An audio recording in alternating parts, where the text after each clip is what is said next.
August 17th. It is a Saturday, I believe. Yes, Saturday. Today is a shot day. I weighed in this morning at 245.8. I do believe that's the same as I weighed in on my last shot day, so no change over the last 3 days.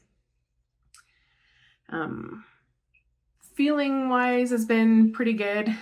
A little bit of sulfurness, but again, that's from food choices that I've made.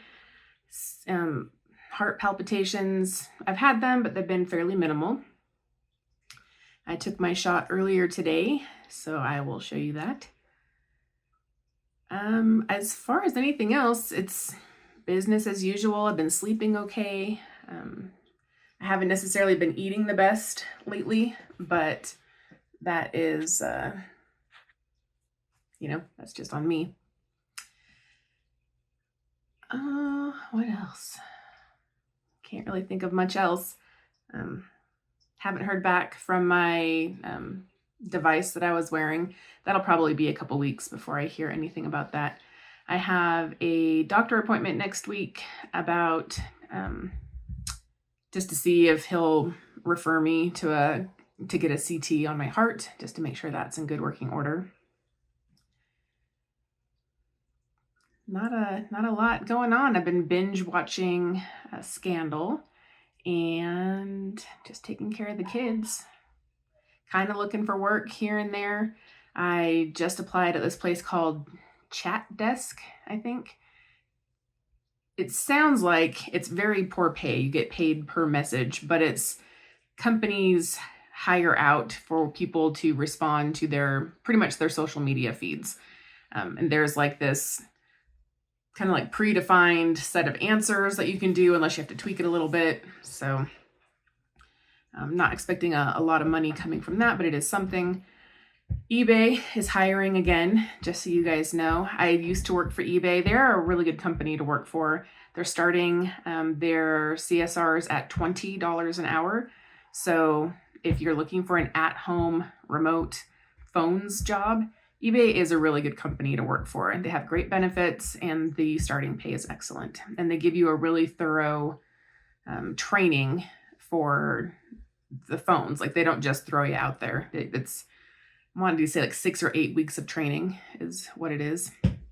I worked there for about 7 years and then I quit to take care of the kids. And then I tried working there again about 2 years ago, and I worked there for about 3 months. And then I came down with really bad anxiety and was having panic attacks and some health stuff. So I had to quit.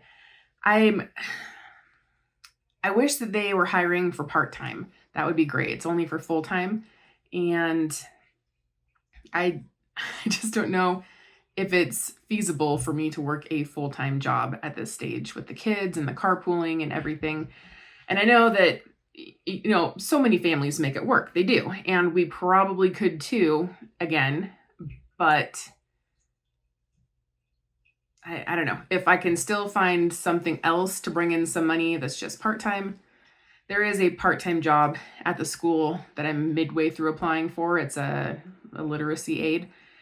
I think it's like $17 an hour and it's 20 hours a week, which sounds great, but it's like 9 to 2:30, which seem like good hours. And I could do the carpooling still, both to and from. But I also help my dad out with his appointments and I take him shopping and things like that. And I feel like it'd be really hard to try to work around those hours. So again, we could make it work if we needed to. And maybe I will complete filling out the school form, but I don't know if I will. I made a cake today, a box cake. I haven't made a cake from a box in forever, but I made homemade cream cheese frosting.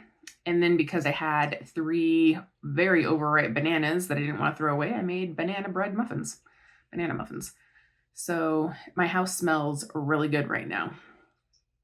And I don't know. I have no idea what I'm doing for dinner tonight. We have some kids over and I'll figure something out, or maybe they'll just survive on snacks, cakes, and banana muffins. That's the healthy way to go, right? All carbohydrate. I'll figure something out. All right. So yeah, health-wise, a couple palpitations, nothing I can't handle. Sleep's been good. Weight is stable, so that's something. Still haven't had my monthly flow, which during perimenopause, um, can happen whenever. So I use an app to keep track of it. It's actually the app I used for procreation, like tracking hormone cycles and all that kind of stuff. But I just use it as a period app now.